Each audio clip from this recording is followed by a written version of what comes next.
Hopefully ये शायद इस दफा भी ठीक चलेगा। रिमोटली शायद इश्यूज आ रहे थे। ओके जी, मेरी आवाज आ रही है सबको ऑनलाइन? मियां शाहिद। Yes sir. ओके, जी जी। आई हैव चेंज द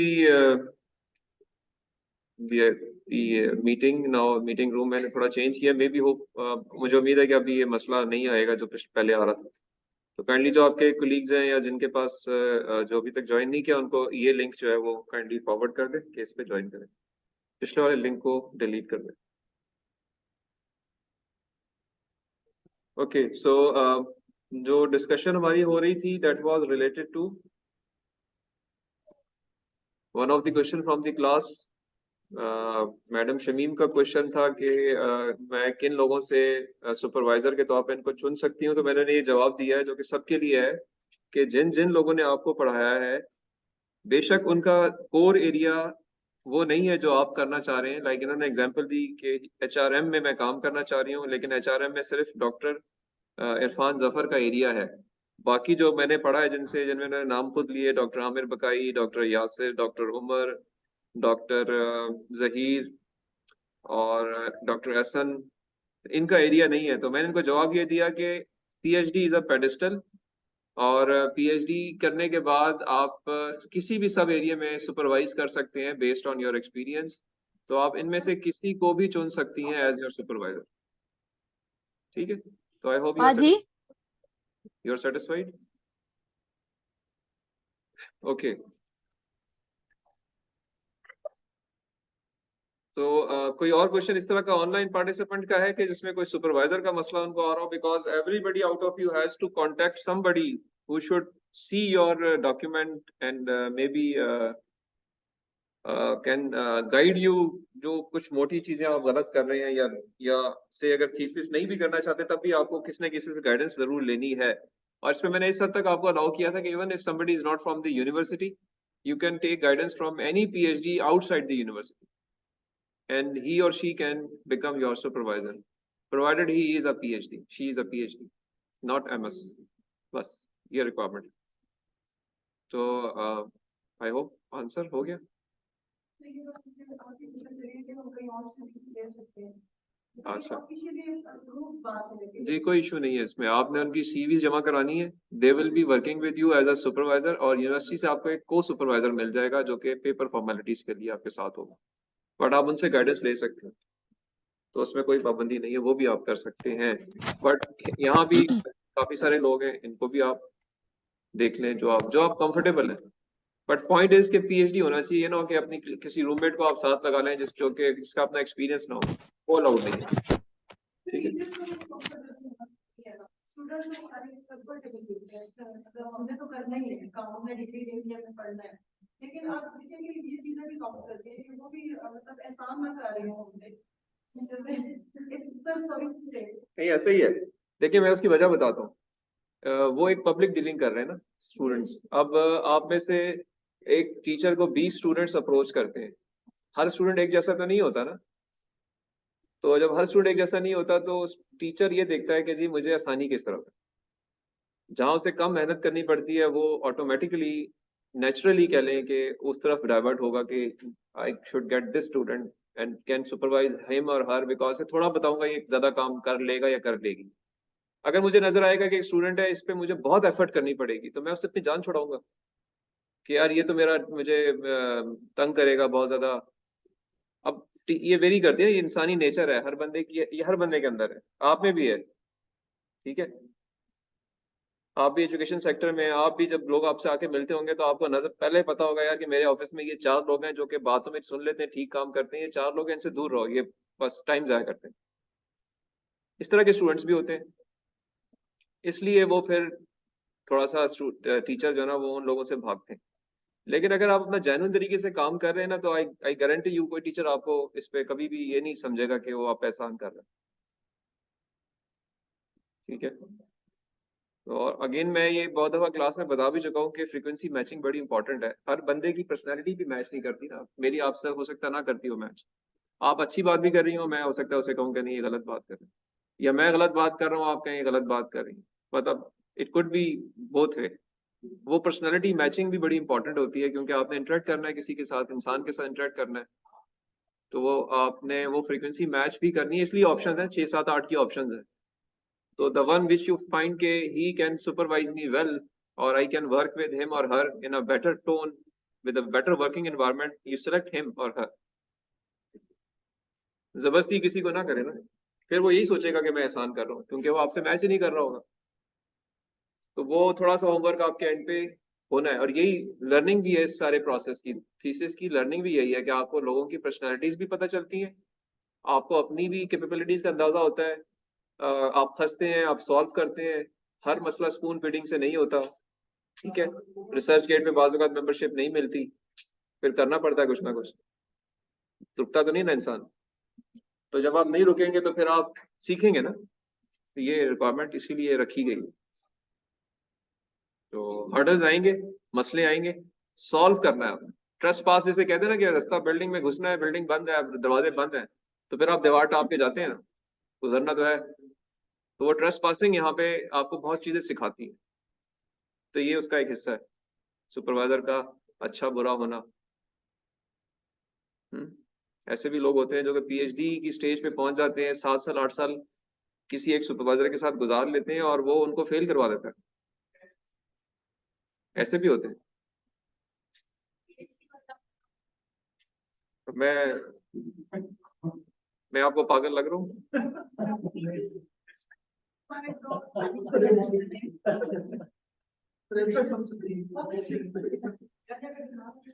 नहीं, पीएचडी वाले बिल्कुल पागल नहीं होते पीएचडी वाले। और लेकिन ये कि हो भी सकते हैं, दोनों कैटेगरी में। वो नहीं हो सकते। हाँ, ऐसी बात नहीं है।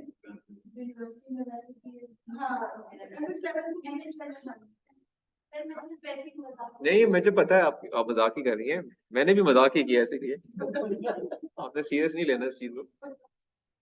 वो आपकी बात ठीक है, वैसे वो मेटाफोरिकली जो है ना, लोग कहते हैं यार ये पीएचडी जो है ना ये पागल होते हैं, तो कहते हैं ऐसे ही।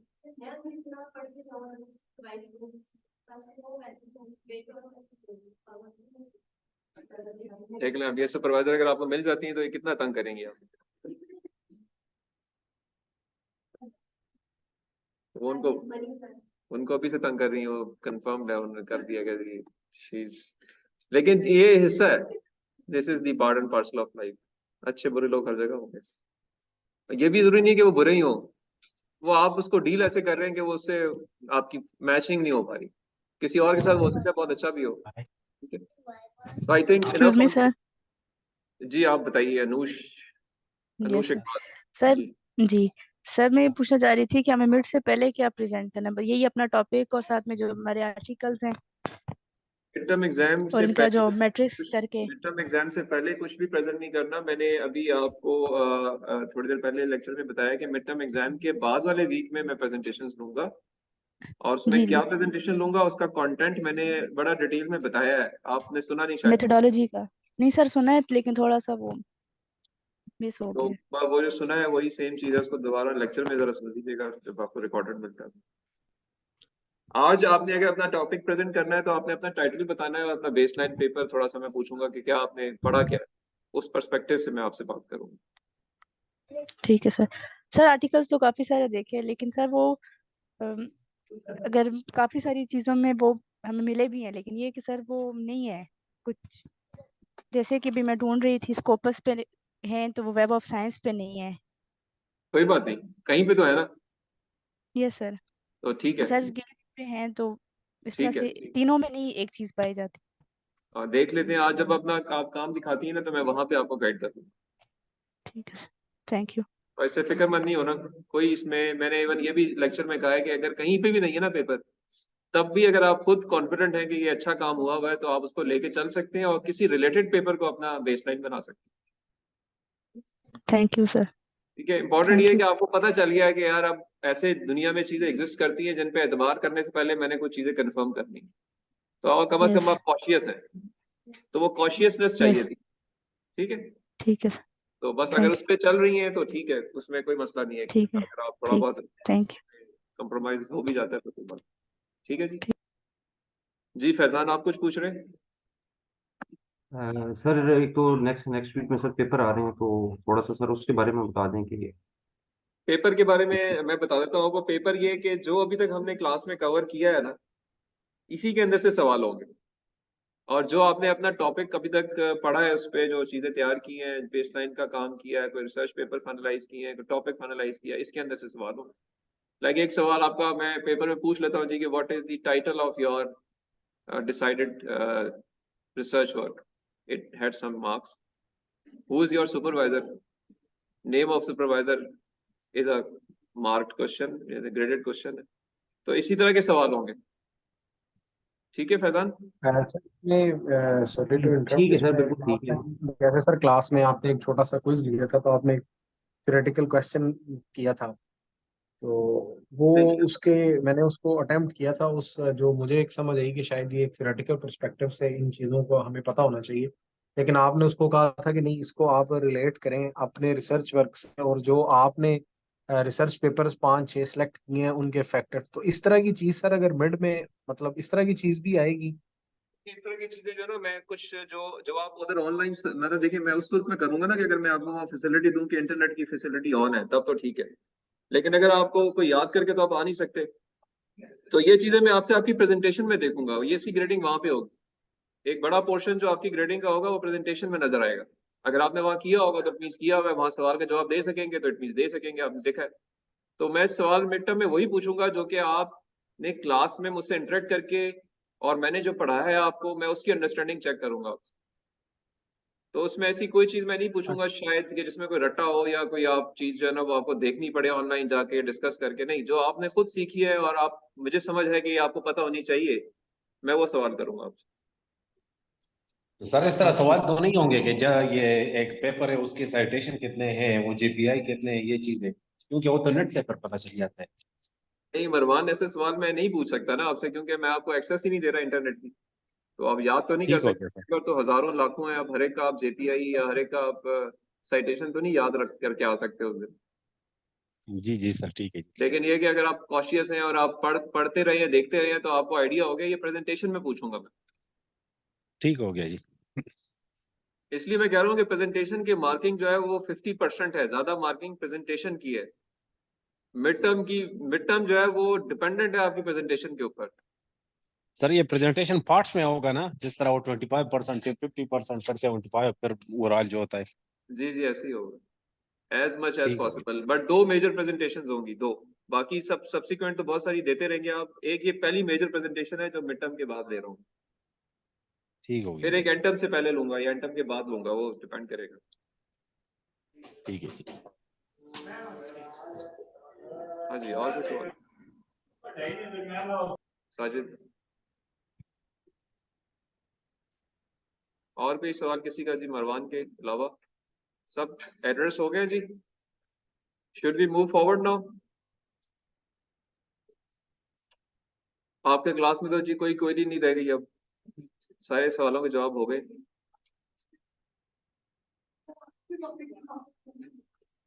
हाँ, टॉपिक तो दिखा सकते हैं। मैंने आपसे कहा अभी आप प्रेजेंट करें ना, तो आपने अपना टॉपिक फाइनलाइज करा लिया है मुझसे? अभी तक अभी तक नहीं? तो आप लेट है इस टाइम लाइन में थोड़ा सा। आज अपना टॉपिक अगर अभी सेकंड सेशन में दिखा दें, जब हम ब्रेक के बाद अब आते हैं, फाइनलाइज कर लें उसको। अच्छा जी, okay, let me now get out today's lecture.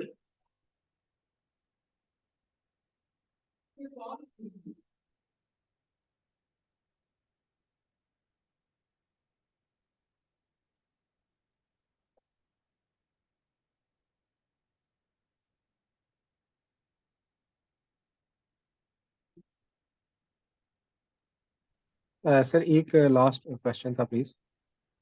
जी पूछिए। सर जो हमारा मिड टर्म्स के बाद आपने प्रेजेंटेशन बताई है, उसमें मेन सर हमारी ग्रिप होनी चाहिए कि एक तो हमने अपने टॉपिक से रिलेटेड जो सेलेक्ट किए हैं, जो रिसर्च पेपर सेलेक्ट किए हैं, उनमें भी पर्टिकुलरली जो बेस पेपर सेलेक्ट किया है उसकी सारी रिसर्च मेथोडोलॉजीज पे और उसके ऊपर उस रिसर्च पेपर पे हमारी ग्रिप हो। Exactly. यहाँ तक सर इसको हम रिस्ट्रिक्ट करें या इससे भी मतलब आगे जो है ना वो चलना है? फिलहाल मैंने आपसे कहा है कि आपने और आप ठीक कर रहे हैं बात, ऑलमोस्ट इसी तरह की चीज होगी लगी बंदी कि आपने अपने टाइटल या टॉपिक को डिफेंड करना होगा कि टॉपिक ये क्यों लिया है, टॉपिक से रिलेटेड रिसर्च पेपर्स में वो क्यों सिलेक्ट किए हैं और उनके अंदर क्या हो रहा है पेपर्स के अंदर, ताकि उनसे गैप्स निकल सके। ठीक हो गया सर। तो इसमें सर एक एक इसमें चीज ये आ रही थी कि एग्जैक्ट उस सेम टॉपिक से रिलेटेड बहुत ज्यादा रिसर्च पेपर नहीं मिल रहे, तो हम थोड़ा सा उससे मिलते जुलते जो टॉपिक्स वाले हैं ताकि उससे रिलेटेड नॉलेज थोड़ा सा पता चल सके, उस तरह की चीज भी हो सकती है या बिल्कुल एक डिफाइंड वो स्ट्रीम होनी चाहिए?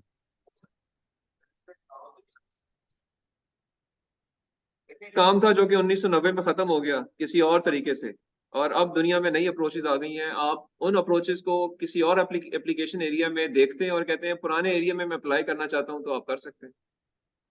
तो आप नए पेपर तो नए एरिया के दिखाएंगे ना, अप्लाई जो है वो अब उस एरिया पे करेंगे जिस पे आप होमवर्क कर रहे हैं, बट उसमें ठीक हो होगा सकता है सर। पेपर ना मिल रहे हो आपको। तो रिलेटेड पेपर मींस के related approaches can be on any domain, you can import them to your area. ठीक होगा सर, ठीक होगा sir, thank you. Okay, now I would be interested today to Ahmad है क्लास में जी? Is he is a part of today's lecture? No.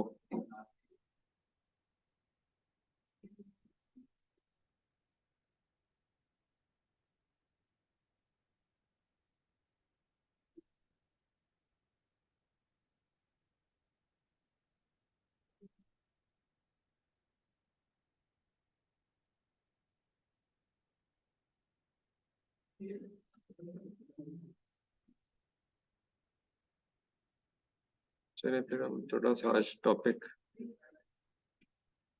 Change करते हैं।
Okay, so today we'll cover the referencing systems that we generally follow while we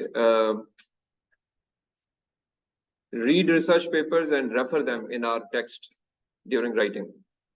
We should know how to refer a particular work, right? So there are, in fact, some of the popular standards which should be known to us and we should follow them, right? So first of all, why do we refer? The purpose of covering this today is that you have to include the referencing in your presentations at the end of your presentation as well. So that reference should also be according to some standard, right?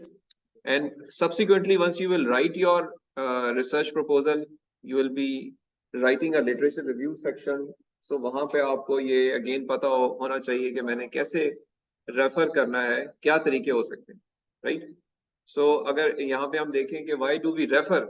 So the reasons for references or giving citation are written here. ये क्या show करते हैं references? They show the range of ideas and approaches that you have found and thought about. कैसा ही है, जितना आपके लिखे हुए काम के अंदर रेफरेंसेस नजर आ रहे होंगे उतना वो आइडिया पढ़ने वाले को हो रहा होगा कि इस बंदे ने अच्छा होमवर्क किया हुआ है। सो रेंज ऑफ आइडियाज जो है वो आप कवर कर रहे हैं। तो एक तो ये वजह होती है। It gives your acknowledgement of where these ideas came from. You are acknowledging somebody's work के he or she has guided me during my research। ठीक है। It shows where your reader can locate the sources you have used। आप अगले पढ़ने वाले को ही बता रहे होते हैं कि कहाँ से ये चीजें मिलेंगी, तो पूरा रेफरेंस अगर आप नहीं देंगे तो उसको भी पता नहीं चलेगा कि कहाँ से ये चीज मिली है। It avoids plagiarism. Plagiarism is something where you try to say something which is not yours. So अगर आप बता देंगे कि मैंने फला जगह से ये चीज पढ़ी है या देखी है, तो आपने ये चीज पे अवॉइड कर दी। ठीक है। एंड ये एक ऐसी चीज है जिसको हम अलग से सेपरेट भी कवर करेंगे। प्लेजरिज्म के बारे में कुछ कंफ्यूजन लोगों को होती है, वो हम देखेंगे कि उनको कैसे हमने देखना है। But these are the reasons for which we do referencing.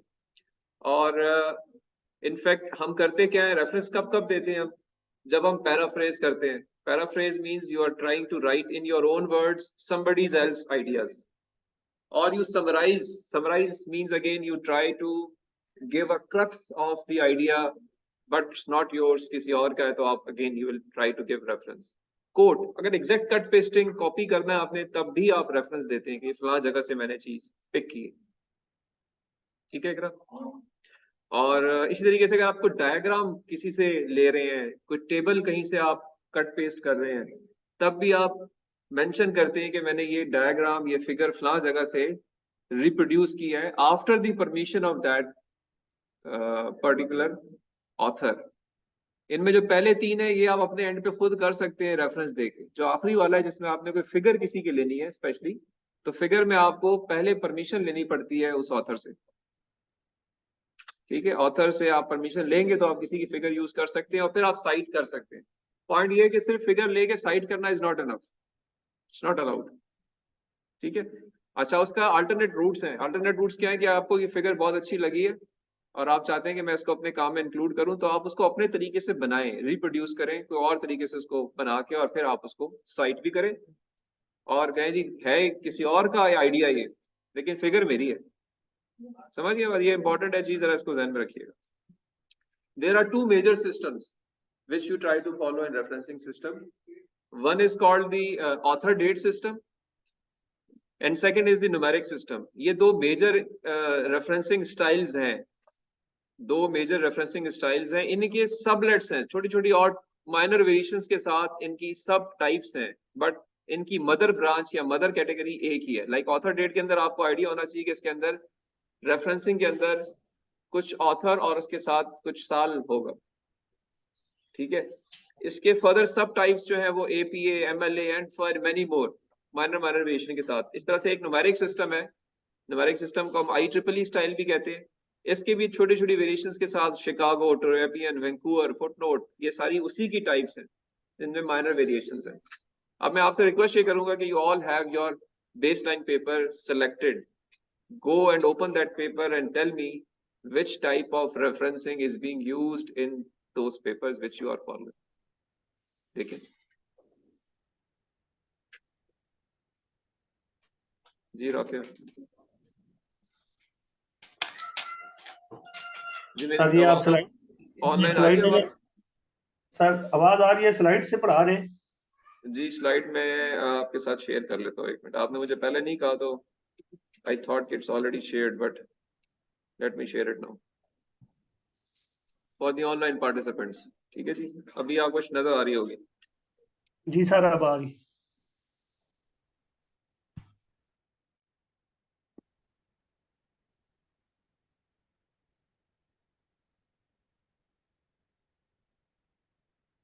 मैंने यहाँ पे स्लाइड पे शो किया है। इससे पहले जो दो स्लाइड्स दिखाई हैं उसमें मैंने ये बताया है कि हम रेफर क्यों करते हैं।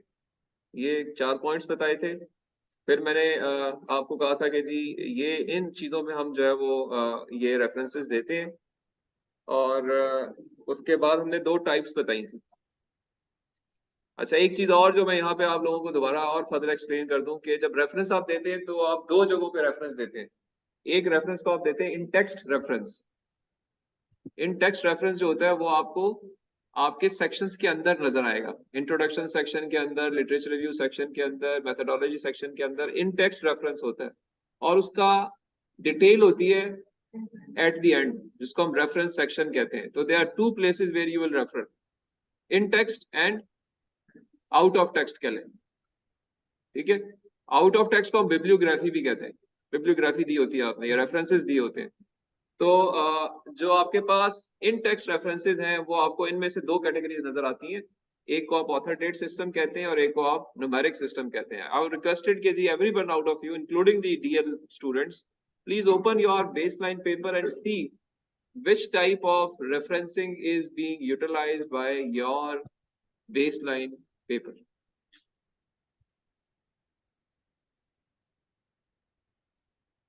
I hope online participants को मेरी आवाज भी आ रही है और समझ भी आ रही है। जी सर। आप लोग ने अपने सिस्टम पे खोल लिए पेपर्स? जी सर, पेपर ओपन किया है, इसके एंड पे जहाँ पे रेफरेंसेस दिए हुए हैं। एंड को भी ना देखें, मैं आपसे इन टेक्स्ट रेफरेंस की बात कर रहा हूँ। इन टेक्स्ट मींस कि आपने अपना लिटरेचर रिव्यू सेक्शन खोलना है या इंट्रोडक्शन सेक्शन खोलना है।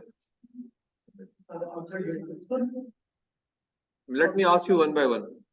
जी जी ताहिर, सर, आपने खोली है? इंट्रोडक्शन सेक्शन में जी सर, इसका जो introduction section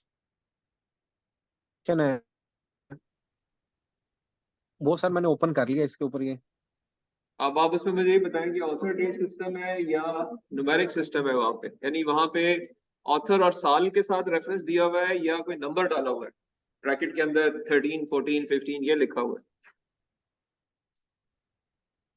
sir author and date system जो है ना वो ज्यादा विजिबल लग रहा है। काफी जगहों पे उसने इंट्रोडक्शन के जो पैराग्राफ्स हैं वहां पे भी उनको मेंशन किया हुआ है। मतलब पहले ऑथर का नाम है, उसके बाद उसने जो है ना ईयर वो दिया हुआ है।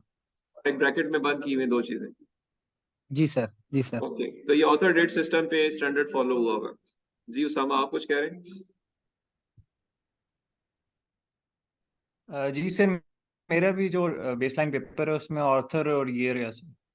ऑथर और ईयर है, ठीक है जी। अनीस सत्ती? Yes sir. आपने अपना पेपर खोला है?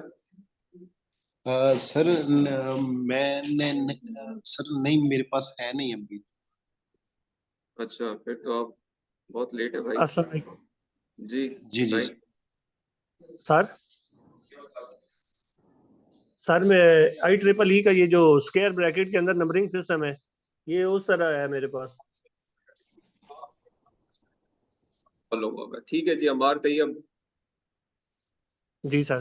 सर ये I think author and date system ही है, बिकॉज जैसे जॉयस एंड गोल्ड उसने कोट किया और ब्रैकेट में 2009 लिख दिया है, तो ये ऑथर एंड डेट मुझे लग रहा है सर।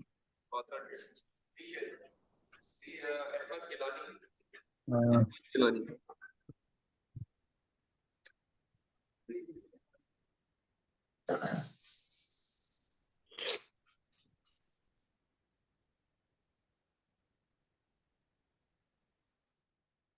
जी अहमद गिलानी नहीं है online? Faizan?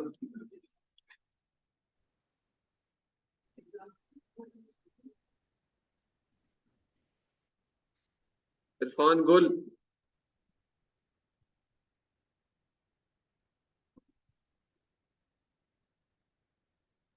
Anybody out of the online participants जो बताना चाहे उनका सिस्टम क्या है, कौन सा रेफरेंसिंग सिस्टम फॉलो कर रहे हैं?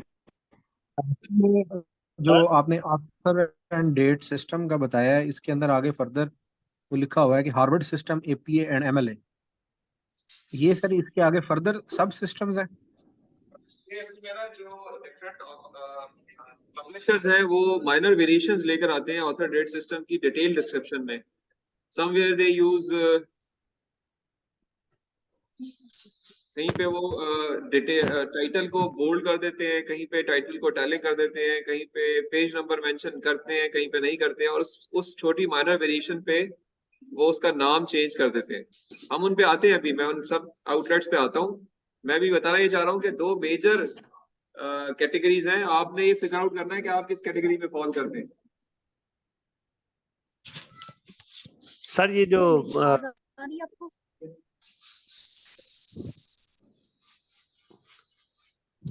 जी फैजान, नसीर, आप में से कोई बताना चाह रहा है? सर मैं सर सर चलिए ये जो वकास, आप मेरे वाला बताएं। बेस पेपर है sir, it is based on numeric system. Numeric system, ठीक है फैजान न्यूमेरिक सिस्टम पे है जी। ओके, नेक्स्ट कौन है? नसीर। सर ये ऑथर बेस्ड ऑथर है, फिर जर्नल का नाम है, उसके बाद पब्लिकेशन डेट है। नसीर, आपकी आवाज जो है ना वो बाकियों से बहुत कम आती है। आई थिंक आप या तो कोई हेडफोन्स ठीक इस्तेमाल नहीं कर रहे। यूज कर रहा हूं। सर मैं ऑडिबल, आवाज आ रही है सर? आप मुझे मैसेज करो, आपकी आवाज नहीं आ रही बिल्कुल। जी तैमूर। सर मेरे वाले पेपर में न्यूमेरिक सिस्टम है, लेकिन उसके साथ ना रेफरेंस का वर्ड है REF1 और REF2। अच्छा, कोई और उसमें गड़बड़ हो सकती है। हो सकता है पेपर अच्छा ना हो, कोई और पेपर की खोल के देखें। जी सर एक सुहेल। क्वेश्चन है सर सर मेरे बेसलाइन 1997। पेपर में sir author and date system है। इसमें पहले ऑथर का नाम है और आगे ब्रैकेट में 1992 ओके या 1996 ओके लिखा हुआ ओके, है। Author date system it means, ठीक है जी। अच्छा चलिए ऐसा करते हैं, मैं आप इधर पेपर ऑनलाइन खोल लेता हूँ जरा, इस तरह आपको अंदाजा हो जाएगा और अपने से फिर आप कंपेयर कर सकते हैं सारे लोग, ठीक है। तो let me open.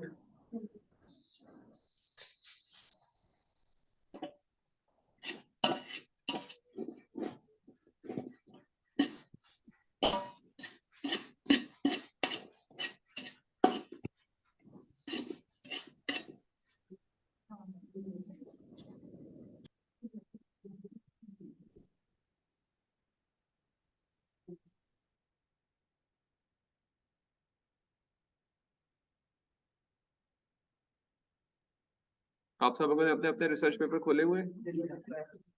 Okay, yes let sir. Me allow, मैं आपको अलाउ करता हूँ शेयरिंग, शेयर इट।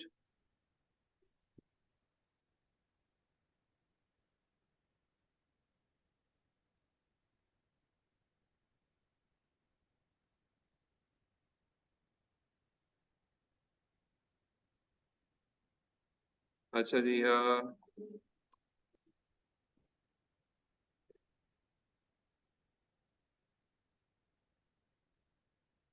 ओके जी फैजान, आप जरा शेयर कीजिए अपना पेपर ताकि एवरीबडी कैन सी इट के IEEE स्टाइल जो है वो कैसा होता है। राइट सर, मैं कर देता हूँ sir. I am trying to find कि सर ये कहाँ से शेयर होगा सर। न्यू शेयर की ऑप्शन होगी आपकी स्क्रीन के ऊपर।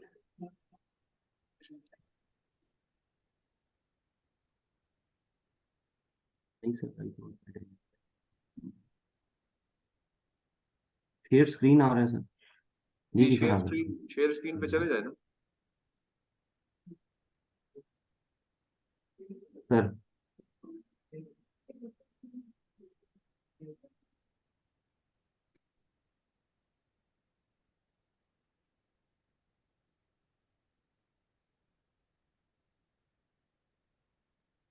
सर ये इंट्रोडक्शन में ये जो है इट इज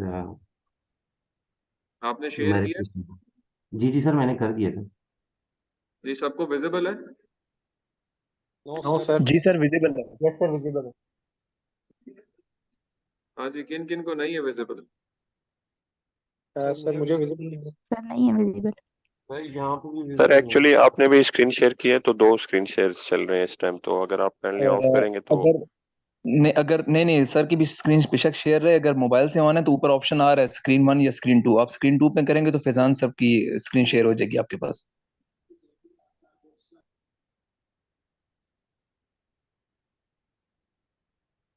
है। हाँ बिल्कुल बिल्कुल अभी अभी विजिबल विजिबल आई आई है। है। सर ये वाला जो पार्ट है सर, ये इट इज न्यूमेरिक सिस्टम, क्योंकि सर इसमें ना वो ब्रैकेट और अंदर फिर नंबरिंग की हुई है सर।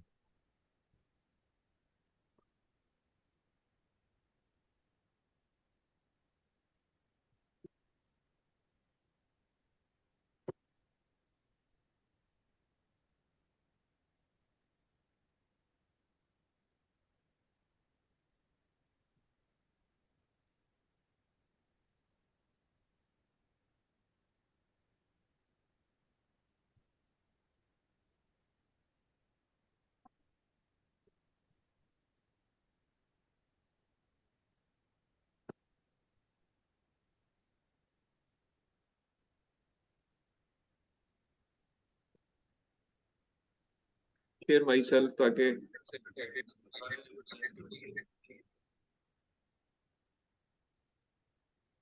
ये सर मैंने स्क्रीन शेयर किया है मैंने भी।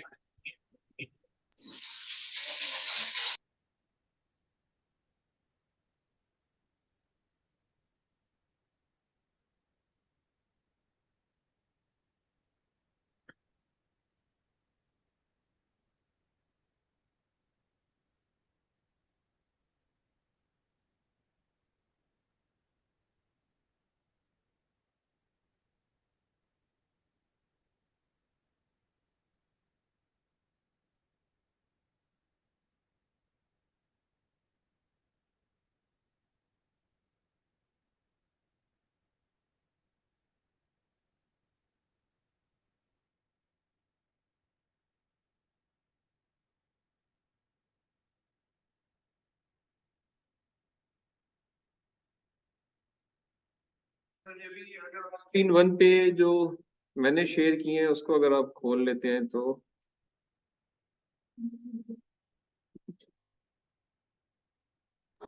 जी सर विजिबल है। तो इसमें आपको एक पेपर नजर आ रहा होगा। सर थोड़ा सा जूम कर दें बस। Going to do the same.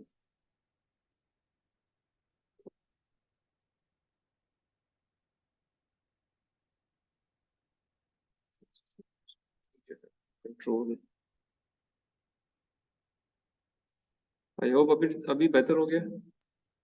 जी जी सर बेहतर हो गया। जी सर बेहतर हो गया, अब नजर सही आ रहा है। अच्छा देखिए, मैं इसमें भी आपको इंट्रोडक्शन सेक्शन में ले गया हूँ और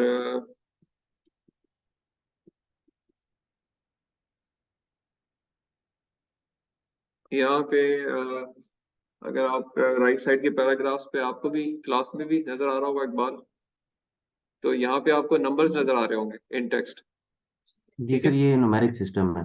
तो यस, तो this is the numeric system या IEEE स्टाइल इसे कहते हैं, ठीक है। और इसमें एक और चीज जो मैं आपसे कहूँ, रिक्वेस्ट करूंगा नोट करने के लिए, अगर मैं थोड़ा और आगे मूव करता हूँ और इंट्रोडक्शन से मैं निकल के चला जाता हूँ towards the literature review section, related work जिसे कहते हैं, ठीक है। अभी सबको विजिबल है ये? ओके अभी यहाँ पे एक स्टाइल भी आपने जरा नोट करना है कि रेफरेंस देते हुए वी ट्राई टू हम थोड़ा सा मोनोटोनस होने से अवॉइड करते हैं। once you write you try to do a mixed type of writing जिसमें you keep engaging the reader। तो इधर जरा सिर्फ आपने गौर ये करना है कि किस तरीके से रेफरेंस दिए गए हैं। मैं इसके टॉप पे चला जाता हूँ। देखिए यहाँ पे शुरू में हम पढ़ते हैं, मे बी कहाँ से शुरू करें हम? ओके जी, यहाँ से शुरू करते हैं, इस जगह से जो मैंने हाईलाइट किया है। ये सबको हाईलाइटेड पोर्शन जो है वो विजिबल है ना जी? आपको भी है? पढ़ा जा रहा है? देखिए लिखा क्या है, लिखा ये है कि अच्छा मैं अब शेड खत्म कर रहा हूँ। अब इस लाइन पे तो सारे आ गए ना, तो मैं खत्म कर लूँ। अभी विजिबल है? जी सर विजिबल है सर। ठीक है, मैं इसका थोड़ा साइज और बड़ा कर लेता हूँ। सर एक रिसर्च पेपर में दोनों टाइप्स के तो हम नहीं इंक्लूड कर सकते ना, we have to stick to मतलब वन मेथड। नहीं, मैं अब मेरी बात को समझे नहीं है। मैं ये नहीं कह रहा हूँ कि ये हम दो मेथड्स को मिक्स करें, ये एक ही मेथड है अभी। This is the IEEE style. मैं वैसे पूछ रहा हूँ कि मतलब सर हम अगर एक पैटर्न नहीं नहीं नहीं नहीं नहीं नहीं कर सकते, नहीं कर सकते। दैट इज मतलब लॉजिकली ये है कि आपने किसी एक स्टैंडर्ड को फॉलो करना है। Can not mix two standards in one paper. Either IEEE style follow करेंगे या ऑथर डेट को फॉलो करेंगे, बट स्टिक टू इट, ठीक है। उसकी डिटेल में मैं आता हूँ। मैं सिर्फ अभी आपको जहाँ बताना चाह रहा हूँ वो ये बताना चाह रहा हूँ